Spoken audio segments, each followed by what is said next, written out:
আসসালামু আলাইকুম, welcome back to my channel. আশা করি আপনারা সকলে ভালো আছেন আল্লাহর রহমতে এবং আপনাদের দোয়ায় আলহামদুলিল্লাহ আমিও ভালো আছি। আজকের রেসিপিতে থাকবে কাতলা মাছের তেল ঝাল বা কষা, যেটাই বলেন না কেন, তবে এই রেসিপিটা কিন্তু খেতে খুবই সুস্বাদু এবং তৈরি করা বন্ধুরা খুবই সহজ। বন্ধুরা, আমার চ্যানেলে যদি নতুন থাকবেন তো চ্যানেলটাকে অবশ্যই সাবস্ক্রাইব করবেন আর পাশে থাকা বেল আইকনটি প্রেস করে অল নোটিফিকেশান অন করবেন। আর প্লিজ আপনারা আমাকে সাপোর্ট করবেন যেন আমি এই জায়গায় এগিয়ে যেতে পারি। তাহলে বন্ধুরা, দেখা যাক। এখানে নিয়েছি আমি কাতলা মাছ। এই কাতলা মাছটাকে আমি আগে থেকে ভালোভাবে ধুয়ে নিয়েছি। এর মধ্যে দিয়ে দিব স্বাদ মতো লবণ, তারপরে দিয়ে দিব হলুদ গুঁড়ো, দিয়ে দিব সামান্য লঙ্কার গুঁড়ো ঝালের জন্য। ভালোভাবে এবার আমি মাছটাকে ম্যারিনেশন করে নিব। বন্ধুরা, আমি ম্যারিনেশন করে এখানে 15 মিনিটের মতো রেস্টে রেখে দিয়েছিলাম। আপনারা চাইলে এটা সঙ্গে সঙ্গেও বানাতে পারেন, তবে রেস্টে রাখলে কি হবে যে মাছটা টেস্টটা বেশি ভালো হবে। এখানে নিয়েছি আমি টমেটো, দুটো মিডিয়াম সাইজের টমেটো আছে এখানে। আর আমি ঝালের জন্য এখানে দুটো কাঁচা লঙ্কা দিয়ে দিব। দিয়ে আমি এটাকে ব্লেন্ড করে নিব। তারপরে দিয়ে দিব আদা রসুন বাটা। এটাকেও আমি একসঙ্গে দিয়ে ব্লেন্ড করে নিয়েছি। চাইলে আপনারা আলাদাও রাখতে পারেন। তারপরে দিয়ে দিব 1 চামচ মতো সর্ষে দানা। চাইলে আপনারা এখানে কালো সর্ষেটাও দিতে পারেন। ঝালের জন্য আমি দুটো কাঁচা লঙ্কা দিয়েছি, চাইলে আপনারা আরও বেশি দিতে পারেন। তারপরে আমি গ্যাসে কড়াই চাপিয়ে দিয়েছি, দিয়ে দিব পরিমাণ মতো সরিষার তেল। বন্ধুরা, আপনারা চেষ্টা করবেন এটা সরিষার তেলে তৈরি করার। সরিষার তেলে তৈরি করলে কিন্তু টেস্টটা বেশি ভালো আসবে। তেলটা গরম হয়ে গেলে আমি মাছের পিসগুলো দিয়ে দিব। চুলো রাসটাকে হাই হিটে রেখে মাছগুলোকে আমি এপিট ওপিট করে ভালোভাবে ভেজে দিব। হালকা যদি লেগে থাকে তাহলে ছাড়িয়ে নিতে হবে এভাবে।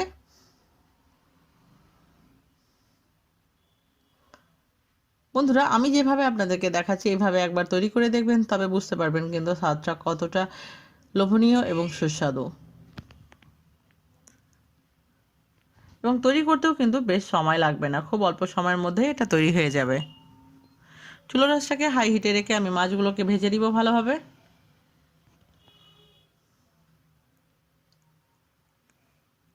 যখনই দেখবেন যে গোল্ডেন ব্রাউন কালার হয়ে গেছে এবং মাছটা উপর থেকে স্কিনগুলো কুপচে গেছে, তখনই কিন্তু মাছগুলোকে উঠিয়ে নিতে হবে।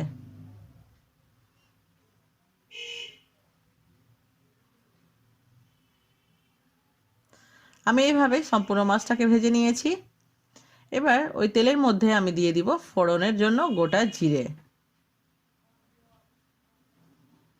জিরেটা যখন হালকা ক্র্যাকল হয়ে যাবে তার মধ্যে দিয়ে দিব আমি 3টে মিডিয়াম সাইজের কুচনো পেঁয়াজ।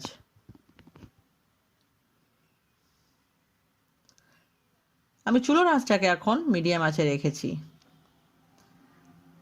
মিডিয়াম আঁচে এই পেঁয়াজটাকে কিন্তু গোল্ডেন ব্রাউন করে ভেজে নিতে হবে। তারপর আমি দিয়ে দিব বেটে রাখা মশলাটা। যে মশলাটা আমি টমেটো, কাঁচা লঙ্কা এবং আদা রসুন বাটা বেটেছিলাম, সেই মশলাটাই দিয়ে দিলাম। দিয়ে আমি ভালোভাবে নেড়ে নিব। এই মশলাটাকে কিন্তু ভালোভাবে কষিয়ে নিতে হবে। মশলা যত বেশি ভালোভাবে কষানো যাবে তরকারির টেস্ট কিন্তু ততটাই ভালো হবে। দিয়ে দিব গুঁড়ো মশলা, হলুদ গুঁড়ো, কাশ্মীরি লঙ্কার গুঁড়ো, জিরে গুঁড়ো, ধনে গুঁড়ো এবং লবণ। বন্ধুরা, এখানে কাশ্মীরি লঙ্কার গুঁড়োটা দিলে কিন্তু কালার ভালো আসবে, তবে আপনাদের কাছে যদি না থাকে তো কোনো ব্যাপার নেই, দিবেন না, টেস্টের কিন্তু কোনো ডিফারেন্স হবে না। সামান্য পরিমাণ জল দিয়ে আমি মশলাটাকে ঢেকে দিয়েছিলাম 2 থেকে 3 মিনিটের জন্য। এভাবে করে আমি 5 থেকে 7 মিনিট মশলাটাকে কষিয়ে নিয়েছি এবং কষানোর পর দেখতেই পাচ্ছেন যে কালারটা কত সুন্দর এসছে। আবার আমি এটাকে ঢেকে দিব। চুলার আঁচটাকে মিডিয়াম টু লোয়ে রেখে মশলাটাকে কষাতে হবে, নাহলে কিন্তু নিচে থেকে লেগে যাবে। দেখতে পাচ্ছেন মশলা থেকে খুব সুন্দর তেল ছেড়ে দিয়েছে। এবার আমি এখানে গ্রেভির জন্য অ্যাড করব গরম জল। বন্ধুরা, সবসময় অ্যাড করবেন গরম জল দেওয়ার। সবসময় চেষ্টা করবেন গরম জল দেওয়ার, কারণ গরম জল দিলে তরকারির টেস্ট এবং টেক্সচারটা ভালো থাকবে এবং কালারটাও বেশ সুন্দর আসবে। জলটা ফুটে গেলে আমি দিয়ে দিব ওর মধ্যে ভেজে রাখা মাছগুলো এবং ভেজে রাখা মাছটা দিয়ে চুলোর আঁচটাকে মিডিয়াম আছে 5 মিনিট কষিয়ে নিতে হবে। 5 মিনিট কষালে কিন্তু যথেষ্ট, বেশি কষানোর দরকার নেই। মাছগুলোকে ভালোভাবে এই ঝোলটার মধ্যে ডুবিয়ে দিতে হবে যেন পুরোপুরিভাবে মাছটা ডুবে থাকে। আর আপনারা যেই পরিমাণ গ্রেভি রাখবেন সেই অনুযায়ী কিন্তু জলটা অ্যাড করতে হবে।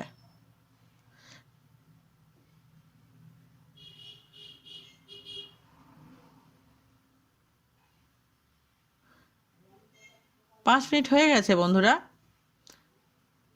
এবার আমি অ্যাড করে দিলাম গরম মশলা গুঁড়ো, দিয়ে দিব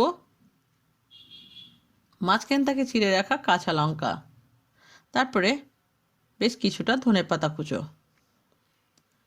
অলমোস্ট রেডি হয়ে গেছে আমার মাছের তেল ঝাল। এবার আমি চুলো রাসটাকে বন্ধ রেখে 5 মিনিট রেস্টে দিয়ে দিব ঢাকা দিয়ে। বন্ধুরা, আমার এই রেসিপি আপনাদের কাছে কেমন লাগলো অবশ্যই আমাকে কমেন্ট করে জানাবেন। আর আমার এই রেসিপিটা অবশ্যই একবার ট্রাই করবেন। ভালো খান, সুস্থ থাকুন, আপনাদের দোয়ায় আমাকে মনে রাখবেন। আর আমার যে কোনো রেসিপি নিয়ে কোনো কোয়েশ্চেন থাকলে আমাকে কমেন্টে লিখতে ভুলবেন না। আর প্লিজ আপনারা আমার রেসিপিতে একটা লাইক দিবেন, শেয়ার করবেন। আবারও দেখা হবে নতুন কোনো একটা রেসিপির সঙ্গে। আল্লাহ হাফেজ।